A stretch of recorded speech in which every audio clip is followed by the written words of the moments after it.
देखतनी मीठी मीठी मुस्की तुम्हारा तारा, टुक टुक ऐसे काहे निहार तारा, कथी चले तोरा मन में सांवरिया।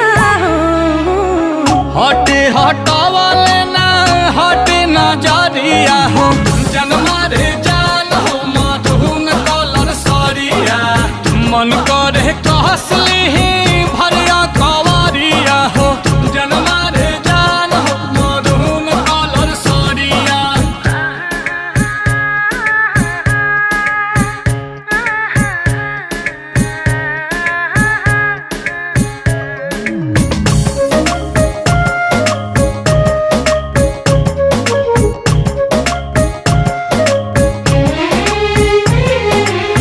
बिजली तू ढाहो तारू दिलवा प हमारा